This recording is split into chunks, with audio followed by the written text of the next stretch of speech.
Namaste and welcome to SM Smart Profile Bank Nifty and Nifty Analysis for 16th of January 2026. Friends, ये एक educational video है जिसमें हम market profile and order flow charts को use करते हैं।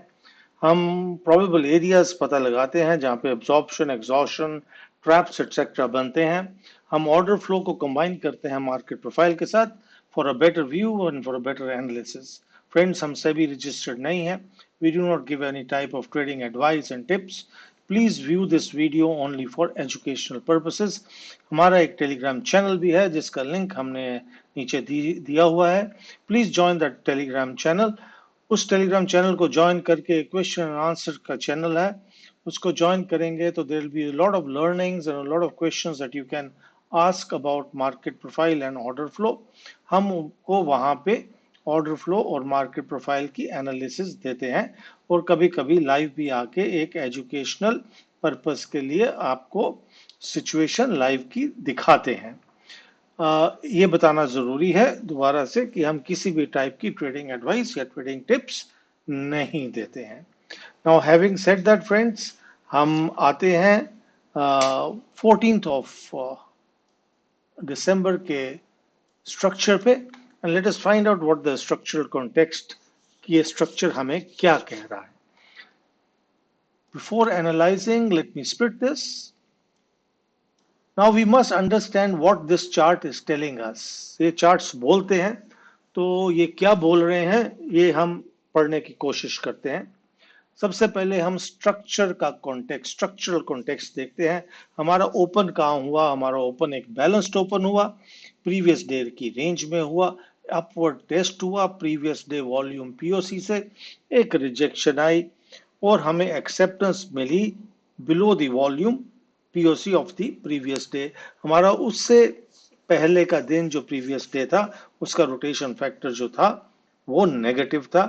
जब हमें यहां से प्रीवियस डे पीओसी से रिजेक्शन मिला तो इसका मतलब ये है कि हमें यहां से कोई भी इनिशिएटिव एक्टिविटी नहीं मिली। There was rather a responsive selling, right. फिर हम ये भी देख रहे हैं कि एक ओवरलैप हुआ हमारा ये आज का वैल्यू एरिया और प्रीवियस डे वैल्यू एरिया।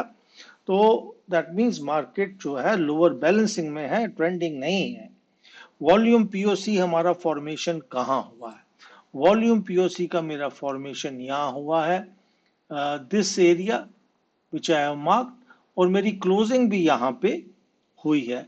अगर मैं इसको अनस्प्लिट कर दूं दोबारा से तो आप ये देखेंगे कि this is a neutral day which has formed.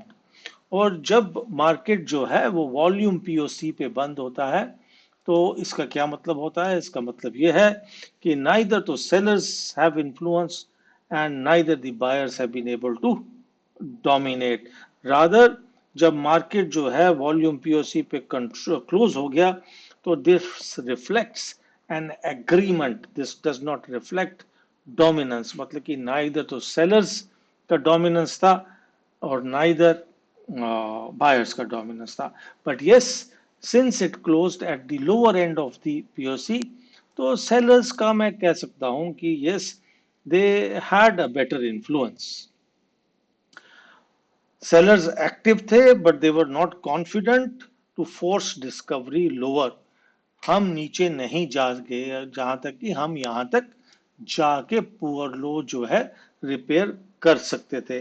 हमें टू साइडेड ट्रेड मिला, हमें कोई एक्सेस नहीं मिला। There is no access over here in this formation, there are no single prints in the formation. अब कंट्रोल समरी अगर मैं बनाना चाहूं इस स्ट्रक्चर की तो इसमें मैं चार पांच पॉइंट आपको बताना चाहूंगा। Number one, short term traders जो है वो कंट्रोल में है। Number two, responsive sellers active है। Number three, initiative sellers absent थे। Number four, H T F buyers मतलब कि हायर टाइम फ्रेम बायर्स जो है वो काफी कॉशियस है और मार्केट की कंडीशन अभी भी बैलेंस में है। नाउ हैविंग सेड दैट, मैंने आपको ये पूरा स्ट्रक्चर जो है अपनी तरफ से एक एनालिसिस दी है and I expect that you will listen to this and try to absorb what is being said. Now let us understand what are the probabilities. What type of probabilities do we have when the market opens? There are basically five types of probabilities. या तो within value खुलता है, या value के बाहर, या value area low के नीचे, या there is either a gap up huge or a gap up down or a gap up down. What else are the probabilities? There's nothing else. So if the market opens within the value area, right, and the acceptance does not happen outside the value, either value area high के बाहर acceptance मिले या value area low के बाहर acceptance मिले, अगर ये acceptance मुझे नहीं मिली तो इसका मतलब मार्केट टू साइडेड ट्रेड लेगा. बट इफ इट ओपन्स, लेगा मतलब कि प्रोबेबिलिटी है, right. There is no hard and fast rule in the market. Now, if the market opens below the previous day value, then what is the probability?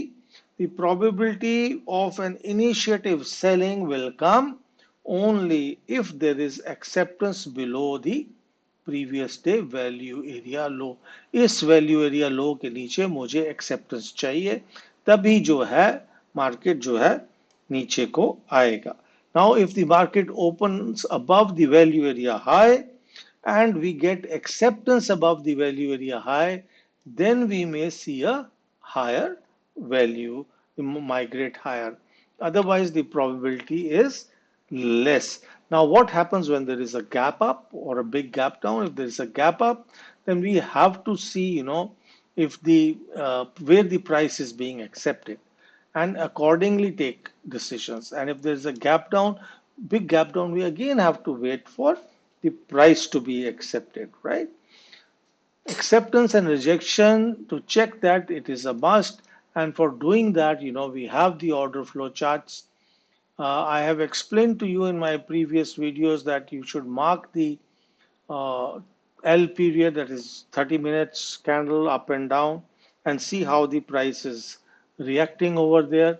So share your views with us, and when the market opens tomorrow, do trade cautiously. Define your risk before you define your profits, and let's meet tomorrow or day after in the evening for another analysis. Till then, goodbye.